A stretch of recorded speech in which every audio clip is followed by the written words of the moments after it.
Alors, bienvenue à vous tous. Donc, je vous souhaite la bienvenue. Au nom du groupe Il est écrit, vous tous bien-aimés du Seigneur.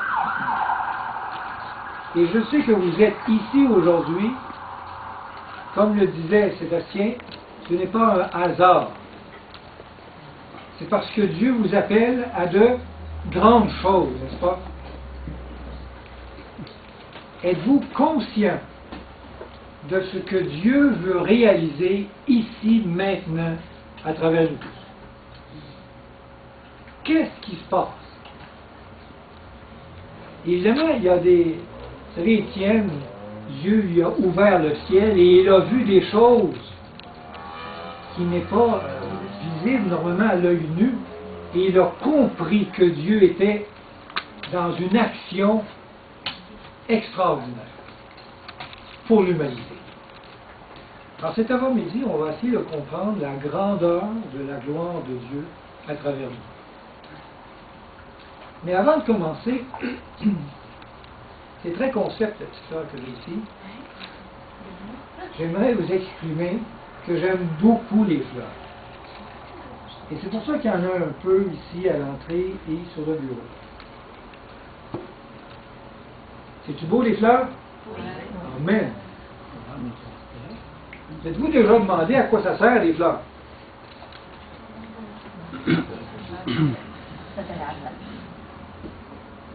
On va lire un texte dans la Bible. Le titre de ma prédication, c'est le reflet de la gloire de Dieu. Étonnant qu'une fleur a ce reflet. On lit un texte dans la Bible, dans Psaume 19, verset 2. C'est dit, les cieux racontent la gloire de Dieu et l'étendue manifeste l'œuvre de ses mains. Si j'ai mis cette image d'une étoile gigantesque qui lance une flamme, c'est que vous savez, j'ai aimé que ça représente vraiment l'univers, l'infinie grandeur de Dieu. Et la représentation est vraiment puissante dans son action et infinie dans sa grandeur. Et j'aimais, ça représente vraiment l'infini de Dieu, la grandeur de Dieu et la puissance de Dieu, n'est-ce pas? À travers l'univers et à travers les étoiles surtout. Mais une petite fleur peut-elle exprimer cette grandeur et cette puissance de Dieu dans sa gloire? Pensez-vous? On va lire un autre texte qui va nous aider à comprendre. Dans 1 Corinthiens 10, 31. C'est Paul qui dit ça. Soit donc que vous mangiez, soit que vous buviez, soit que vous fassiez quelque autre chose, faites tout pour la gloire de Dieu. Dans ce texte, on peut comprendre que Dieu nous exhorte à tout accomplir pour sa gloire. Et on peut saisir que quand Dieu a créé l'univers, il a créé les choses pour qu'ils expriment sa gloire. N'est-ce pas? Et que ces choses soient petites ou grandes. Tout ce que Dieu a créé, il le fait afin que toute chose puisse exprimer la grandeur de sa gloire. Tout l'univers a été créé pour cela. Même les petites fleurs expriment la gloire de Dieu, n'est-ce pas? Amen. Chaque fleur est l'expression de la présence aimante de Dieu. Et j'aime cette idée que le sourire de Dieu se voit à travers chacune des fleurs. Amen. Qu'est-ce que Jésus a dit en rapport à une fleur et sa gloire? Vous vous rappelez, Jésus a dit quelque chose, il a fait un rapport. On va aller lire ce texte-là. C'est dans Matthieu qu'on trouve le texte, chapitre 6, 28 à 29. C'est Jésus qui parle. Il dit, considérez comment croissent les lys, excusez-moi, des champs, Il ne travaille ni ne file. Donc c'est Dieu qui les entretient. Et cependant, je vous dis, que Salomon même, dans toute sa gloire, n'a pas été vêtu comme l'un d'eux. Vous savez, Salomon, on le reconnaît comme étant l'homme le plus sage que la planète a pu créer. Et Salomon avait un royaume d'une grandeur des plus magnifiques dans la grandeur de sa gloire, dans son temps où il était au maximum de sa gloire. Et Jésus va dire qu'un seul lys a plus de gloire que ce qu'avait Salomon. Pouvez-vous me dire pourquoi? Qu'il y a une affaire fragile de même. Tu y enlèves un peu d'air, ça meurt. Tu y enlèves un peu d'eau, ça meurt. Tu piles dessus, c'est écrasé. C'est d'une fragilité énorme, et pourtant la gloire de Dieu est grande. On va essayer de comprendre où est la gloire de Dieu là-dedans. Un autre texte. Dans Jean 17,4. C'est Jésus. C'est Jésus. Il dit, je t'ai glorifié sur la terre, j'ai achevé l'œuvre que tu m'as donné à faire. Jésus, il dit qu'il a glorifié qui? Dieu. Comment il a fait ça? En achevant l'œuvre qu'il avait à faire. Glorifier Dieu, c'est d'être dans la position où Dieu se manifeste pleinement en nous. Je le sais, c'est trop fort.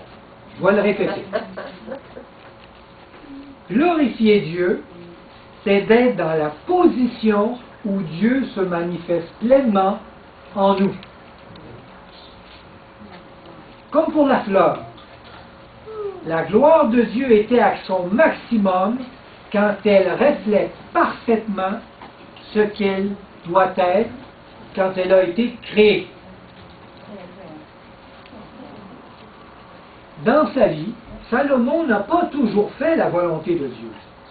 Mais le lys des champs, lui, oui. C'est pour cela que la gloire d'un lys est plus grande que celle qu'avait Salomon. Le plan de Dieu pour chacun de nous est de refléter sa gloire. Amen. N'est-ce pas? Et c'est pour ça qu'il nous a créés. Et nous reflétons parfaitement sa gloire quand nous sommes exactement, en tout temps, ce que Dieu désire que nous sommes. Amen. Soyons. Subjonctif. Merci.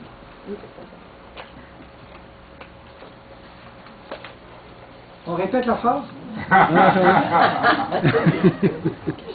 Avec soyons. Glorifier Dieu, c'est d'être dans la position où Dieu se manifeste pleinement en nous en tout temps. Et le lys se laisse complètement vivre que par la grâce de Dieu. Et jamais il intervient contre lui. Vous savez, il y a quelqu'un dans la Bible qui a voulu voir la gloire de Dieu. Vous vous rappelez, c'est qui? Élie. Oui. Moïse aussi. Moïse l'a demandé, en tout cas. Ah ouais. On va lire le texte. Et qu'est-ce que Dieu a dit? Montre-la montrer. Et il l'a montré. On va lire le texte. Ça se trouve dans Exode. Dans Exode 33, 18, Moïse dit, fais-moi voir ta gloire. Et l'Éternel répondit, je ferai passer devant toi toute ma bonté. Et je proclamerai devant toi le nom de l'Éternel. Tu veux voir ma gloire? Je vais te faire voir ma bonté et te faire connaître mon nom. Et un peu plus loin, Exode 34, verset 5, L'Éternel descendit, là il va y montrer, dans une nuée, se tint là auprès de Moïse. Est-ce qu'il fait? Il monte une lumière? Non, ce qu'il fait. Il proclame le nom de l'Éternel. Et l'Éternel passa devant lui et s'écria, Éternel, l'Éternel, Dieu miséricordieux et compatissant, lent à la colère, riche en bonté et en fidélité. C'est pas ça étonnant? Cette façon de présenter sa gloire. Le nom de l'Éternel, c'est l'amour. Et le groupe Agapé, ici, s'appelle Agapé parce qu'il veut représenter ce nom de l'Éternel qui est Agapé, qui veut dire amour, amour de Dieu. Et Dieu révéla sa gloire à Moïse en reflétant, en exprimant, en déclarant son caractère miséricordieux. Si vous avez le caractère miséricordieux de Dieu, alors vous reflétez grandement sa gloire. Et en plus, vous possédez son nom.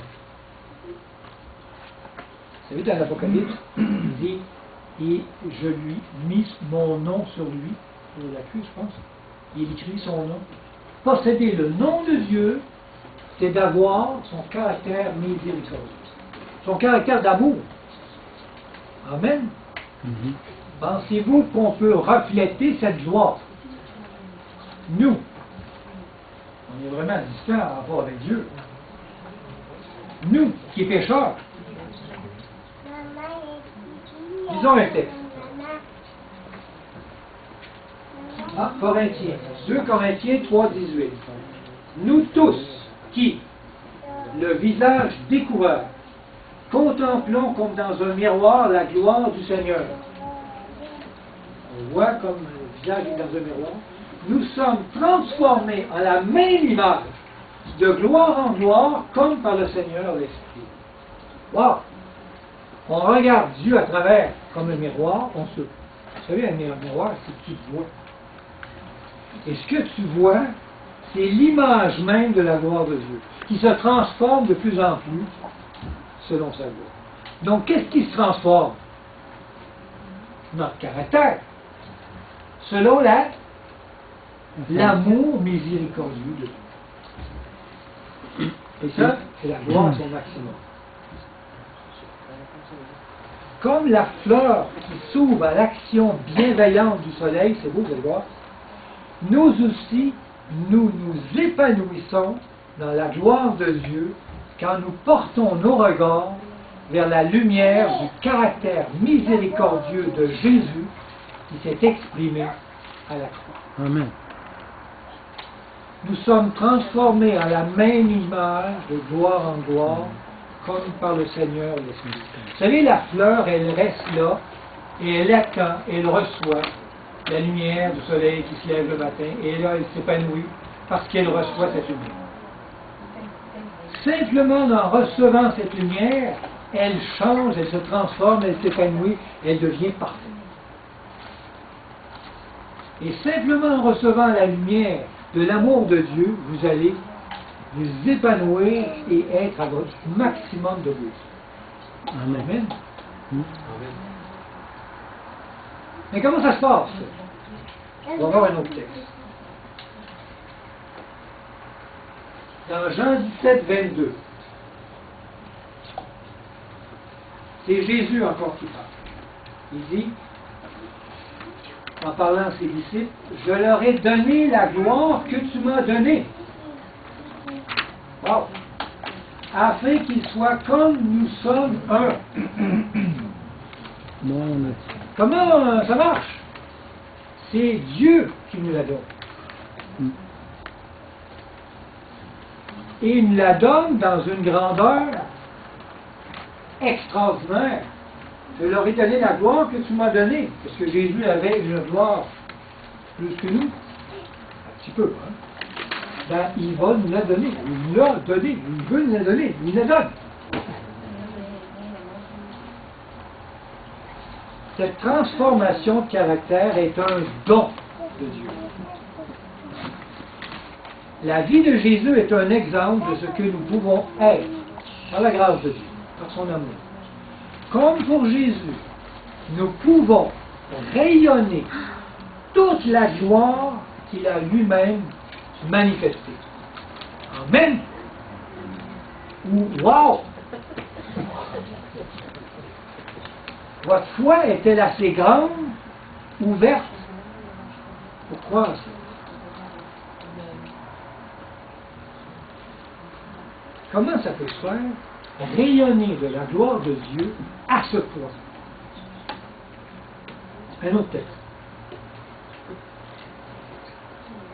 C'est beau, hein? Il y a du raisin qui est à l'entrée. Jean 15, 8. Si vous portez beaucoup de fruits, c'est ainsi que mon Père sera glorifié et que vous serez mes disciples. Belle grappe de raisin, bien fournie. Amen. Porter beaucoup de fruits, c'est glorifier Dieu. La gloire de Dieu se voit dans la quantité de fruits que nous portons. Attention! Et non dans la quantité de fruits que nous produisons. Comment ça? Car c'est Dieu qui produit les fruits. Nous, on ne fait que les porter. La gloire de Dieu se voit à travers ses œuvres à lui. Et l'œuvre de Dieu, c'est que vous reflétiez son caractère qui est l'image de sa gloire. Je sais, c'est trop fort. Je sais. On répète. La gloire de Dieu se voit à travers ses œuvres à lui. Et l'œuvre de Dieu, c'est que vous reflétiez son caractère qui est l'image de sa gloire.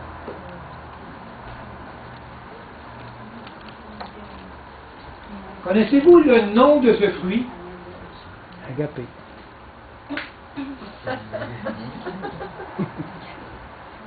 C'est pas raisin, c'est agapé.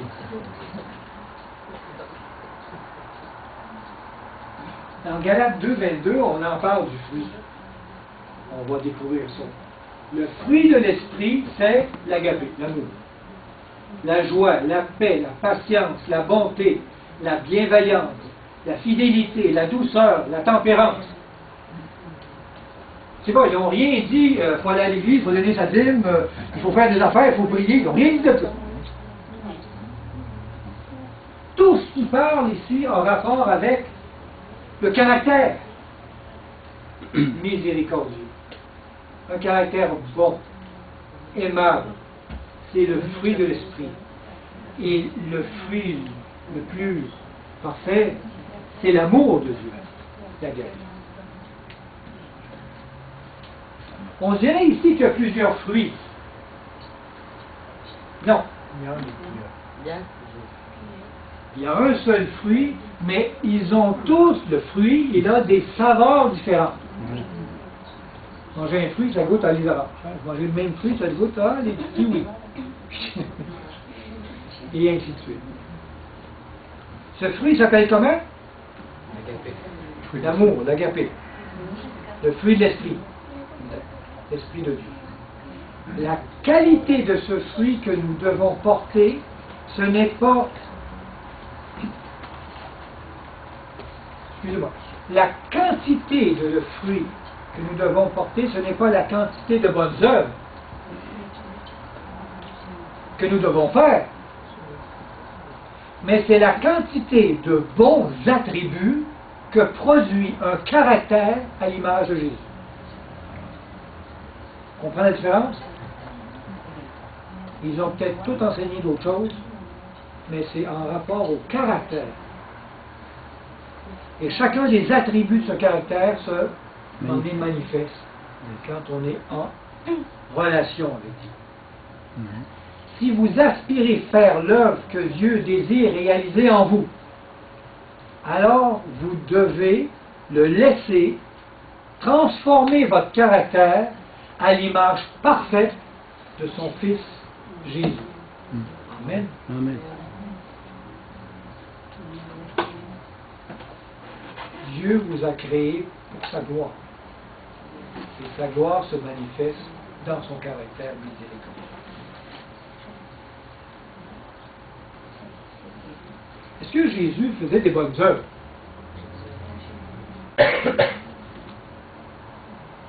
C'était les œuvres de qui? De son Père. Dans Jean 14, 11, il dit, « Les paroles que je vous dis, je ne les dis pas de moi-même. Et le Père qui demeure en moi, c'est lui qui fait les œuvres. » Amen. Amen. Croyez en moi, je suis dans le Père et le Père est en moi. Croyez du moins à cause de mes œuvres. Non, ses œuvres. À lui. Amen. Amen. Amen. Jésus a accompli les œuvres de son Père et l'œuvre d'amour de Dieu s'est exprimée par le sacrifice de sa vie. Comme pour Jésus, Dieu désire que nous soyons dans ses œuvres à lui. Et l'œuvre de Dieu, c'est que vous payez votre dîme, vous venez à l'église, ainsi de suite.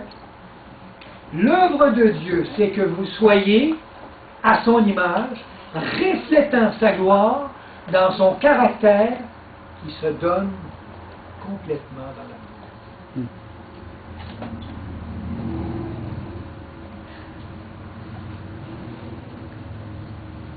Croyez-vous que vraiment on peut rayonner comme Jésus? C'est sûr. D'abord et haut. Pas Non? prendre fleur. Lisons le texte. Dans 1 Jean, chapitre 2, verset 5. Celui qui garde sa parole, l'amour de Dieu est véritablement parfait en lui. Garder, ça veut dire mettre en pratique. Garder quelque chose, c'est mettre en pratique. Par là, nous savons que nous sommes en lui. Celui qui dit qu'il demeure en lui doit marcher aussi comme il a marché lui-même. Wow! On peut-tu marcher comme Jésus?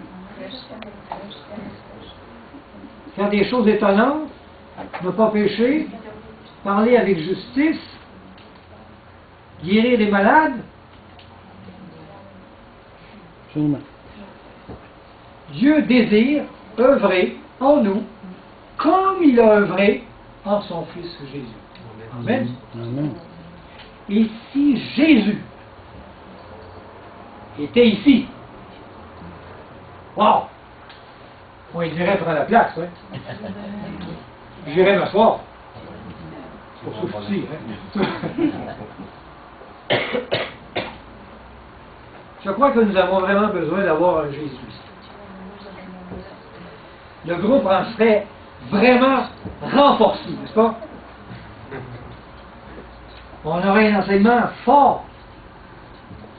On aurait des révélations extraordinaires.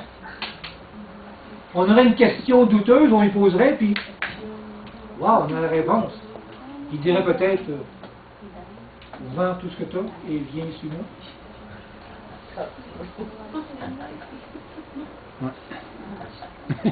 Pensez-y comme ça bouleverserait le monde d'en avoir rien qu'un, n'est-ce pas? On bouleverserait sûrement la région ici de Sainte-Foy. Il se promènerait dans la rue. Il ferait des choses étonnantes. Mais ce n'est pas ce que Dieu veut. Savez-vous ce qu'il veut? C'est nous. C'est que vous soyez tous des Jésus. Pas un. Tout le monde. Chacun de vous a sa puissance, de sa gloire, en grandeur et en puissance. Wow! Toute la gang des Jésus. Et ça, on envoie ça à Sainte-Foy. Amen! Il n'en veut pas rien qu'un, il nous veut tous. Toute l'Église. C'est possible, ça? Ça se peut-tu? Suis-tu vraiment en dehors de la traque? Je vous annonce quelque chose qui est complètement impossible. Tassez-moi quelqu'un, c'est comme une émission. Arrêtez-moi quelqu'un. On va aller voir un texte. Je lis quelque chose dans le Cantique parce que j'ai travaillé beaucoup le texte Cantique des Cantiques cette semaine, la semaine passée, et ça m'a travaillé. Cantique, chapitre 6, verset 10. Cantique des Cantiques. Cantique des Cantiques, c'est Salomon qui parle à sa bien-aimée, la Sulamite, et il dit des beaux mots, puis il dit des choses merveilleuses. Alors il dit, qui est celle qui paraît comme l'aurore? Vous savez, l'aurore, ça représente l'Est. C'est correct, ça, c'est l'Est? Et l'Est, ça représente Jésus. Belle comme la lune. Pure comme le soleil. Mais terrible comme des troupes sous leur bannière. Vous savez, les troupes, ça marche tout ensemble, toutes droites, sous la direction d'un commandant.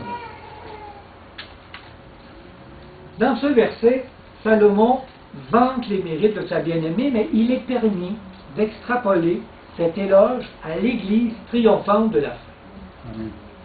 C'est nous. Ouais.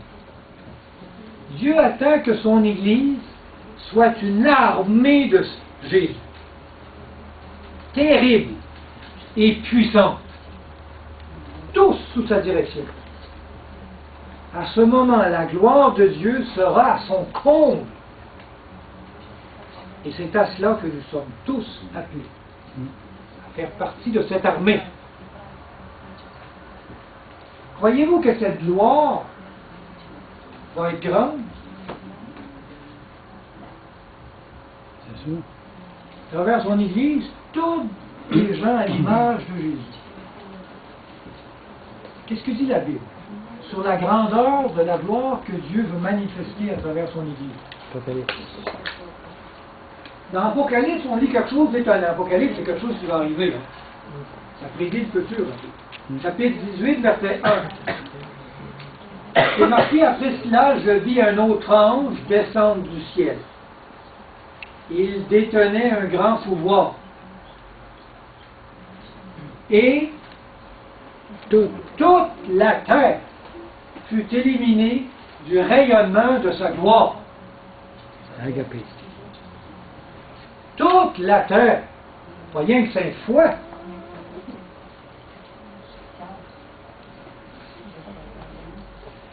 Cet autre ange, du chapitre 18 de l'Apocalypse, représente les messagers de l'Église de Dieu triomphante du temps de la fin, remplis du Saint-Esprit. Ces messagers, c'est l'Église, les membres de l'Église. Ceux-ci termineront de proclamer le message que les 3 premiers anges du chapitre 14 n'ont pas pu faire. Je ne sais pas si vous connaissez le livre de l'Apocalypse. Dans le chapitre 14, il y a 3 anges. Ils n'arrivent pas à faire la job. Dans le chapitre 18, il y en a un autre qui finit la job. Il a fini. Quand le message de la vérité présente depuis 1888 sera prêché dans le monde entier, alors viendra La fin. fin. Aujourd'hui, Jésus désire œuvrer à travers nous encore plus grandement que ce qu'il a fait dans le temps à travers son Fils Jésus. Bon. Ne croyez pas que l'on veut que vous soyez plus parfait que Jésus. Mais Dieu désire manifester sa gloire encore plus puissamment qu'au temps de Jésus. Amen. Amen. Dieu désire que nous soyons aujourd'hui une armée de Christ, vivant, unis, reflétant sa gloire et marchant en nouveauté de vie. Il désire produire en nous son fruit de l'esprit en abondance. Bon, miséricordieux, poli, tempérant, doux, toutes ces affaires-là. Jésus a dit, vous êtes la lumière du monde. On lit ça dans Matthieu, je sais pas. Lisons un autre texte. 2 Corinthiens 4, 10. En effet, c'est pas fini, vous allez voir. En effet, le même Dieu qui un jour a donné, a ordonné que la lumière jaillisse des ténèbres, quand il a créé l'univers, a illuminé nos cœurs afin que nous puissions, à notre tour, refléter la lumière de la connaissance de Dieu et faire resplendir sur les autres. Bon, on brille tellement que les autres vont avoir la gloire divine qui rayonne sur le visage de Jésus-Christ. Vous savez, quand on élimine beaucoup de soleil quand il frappe, je deviens moi aussi Frappé. comme la lune. Hein? Elle reçoit du soleil, la lumière, et la lune nous éclaire par ricochet. Au temps de Jésus, quand on regardait le visage de Jésus, on pouvait voir la gloire de Dieu à travers lui. N'est-ce pas? On le regardait, puis il y avait quelque chose dans son visage. Et qu'est-ce qu'on voyait dans son visage? La bonté, la douceur, l'amour, la paix, la joie. On voyait un caractère de Dieu. Quand les gens vont nous voir, nous, ils vont voir quoi? Quelqu'un dit, ah, moi je suis curé, c'est pas bien dans ma vie. Il va voir l'amour, la joie, la paix, la douceur, la tempérance, la sûreté, la foi.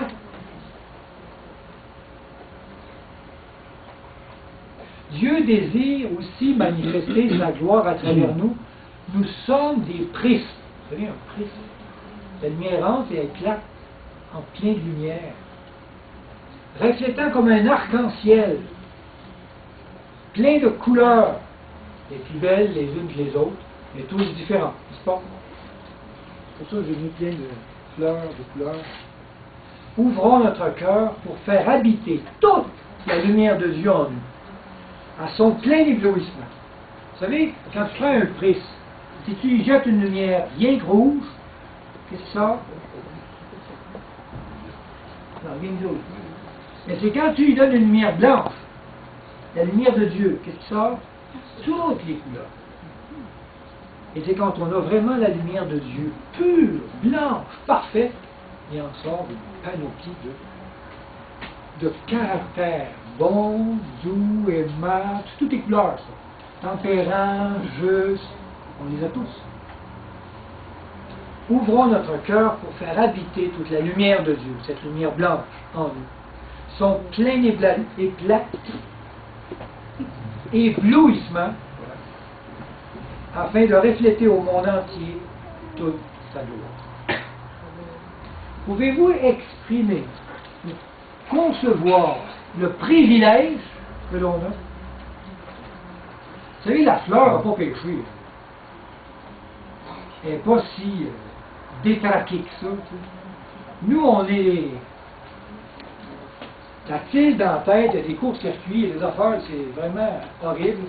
On est vraiment bizarre par bout. Tous un peu névrose, n'est-ce pas? Et Dieu, à travers ça, il va faire ça. Pensez-y. Il y a de la job, hein? Mais il va le faire. Amen. Quel privilège! Dans Jean 17, 22, c'est dit, « Je leur ai donné la gloire que tu m'as donnée, afin qu'ils soient un comme nous sommes un. » Wow. Moi en eux, toi en moi, afin qu'ils soient parfaitement un, et que le monde connaisse que tu m'as envoyé et que tu les as aimés comme tu m'as aimé. Amen. Nous sommes pécheurs. Jésus nous a restaurés afin que nous puissions manifester la gloire de Dieu. Qui peut estimer le privilège? que Dieu nous a accordé de le glorifier. Nous qui devons être jetés dans les poubelles. Jésus, lui, a estimé ce privilège. Il a considéré qu'il était plus grand que sa propre vie, juste, éternelle, plus grand que tous ses attributs. Pouvons-nous maintenant estimer le privilège que Dieu nous accorde de le glorifier? C'est un privilège infiniment grand que nous méritons.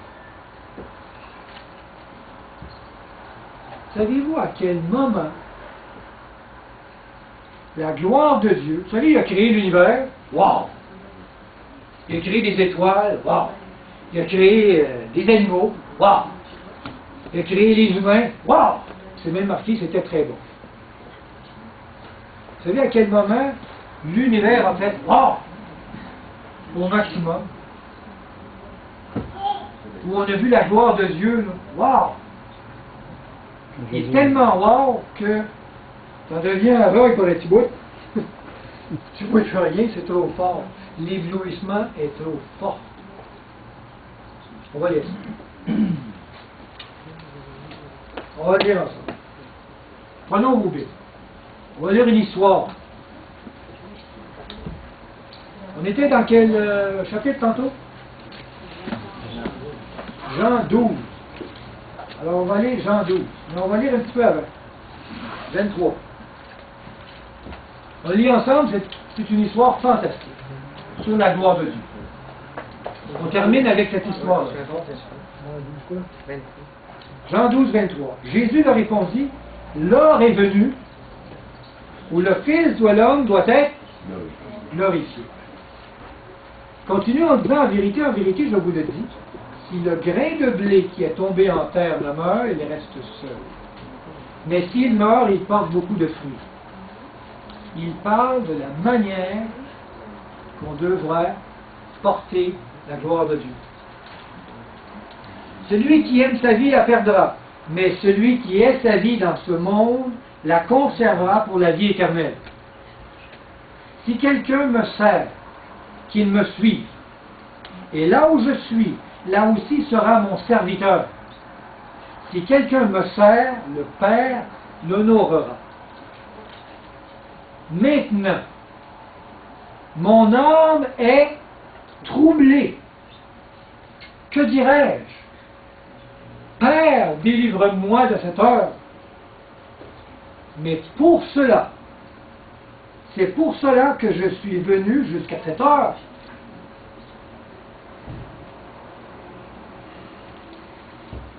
Verset 28. Père, glorifie ton nom. Et une voix, il y a eu un miracle, s'est fait entendre du ciel. Je l'ai glorifié et je vais le faire encore plus. Je le glorifierai encore. La foule qui était là et qui avait entendu disait, c'est un coup de tonnerre. D'autres disaient, un ange lui a parlé. Jésus dit, c'est à cause de vous, ici, que cette voix s'est fait entendre.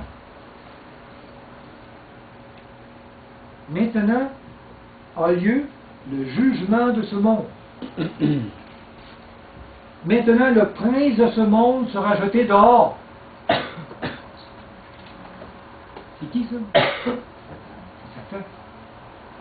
Et moi, quand j'aurai été élevé de la terre, j'attirerai tous les hommes à moi.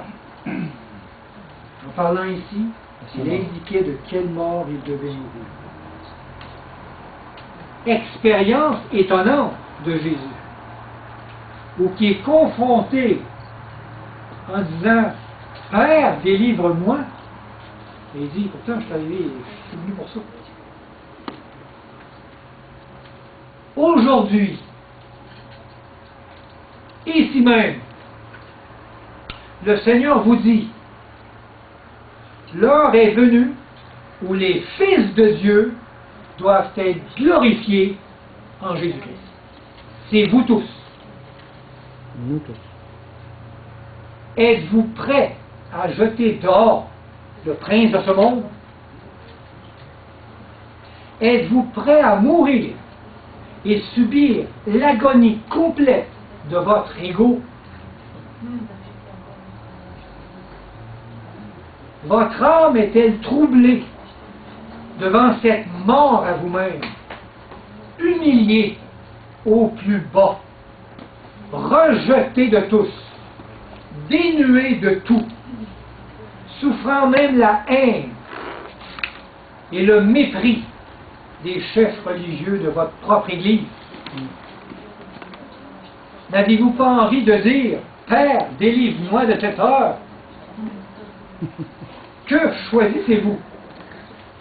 Maintenant que tous vos amis ont le regard fixé sur vous, la vie de ce monde, ou en ce monde, ou la mort à ce monde.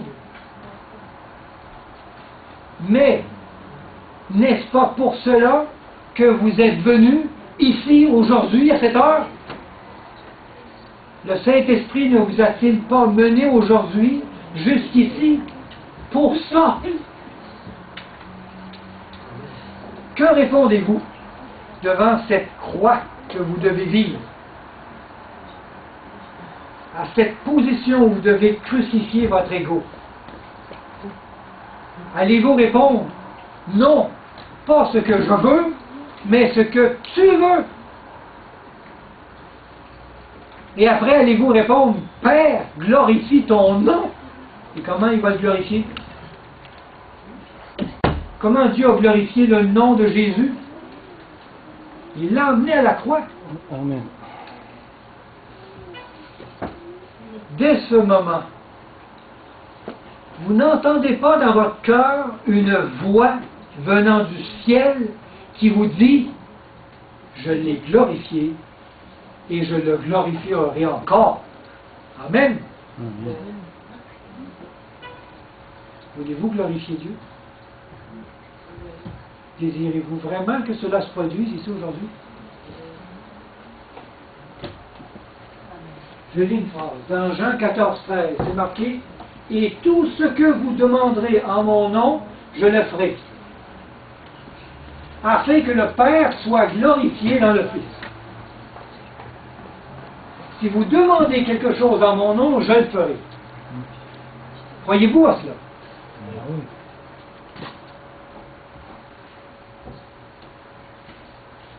Alors demandons à Dieu que Jésus, ce que Jésus désire réaliser en nous. Il va tout faire? Bien. Amen. Pour la gloire de qui? La vôtre? Amen.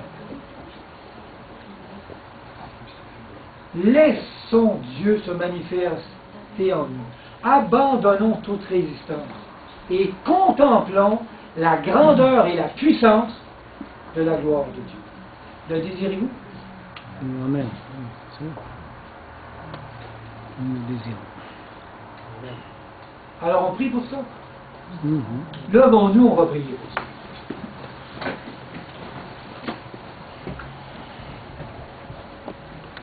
Seigneur Dieu Tout-Puissant,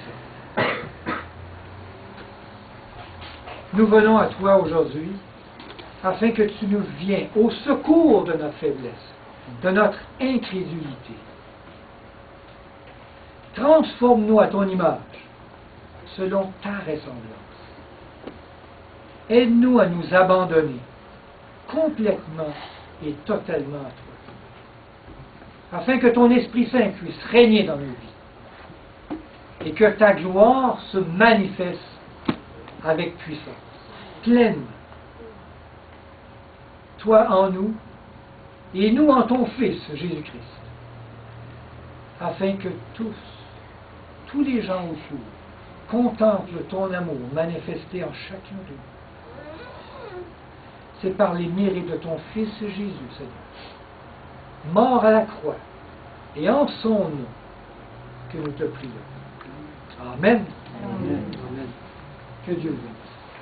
Amen.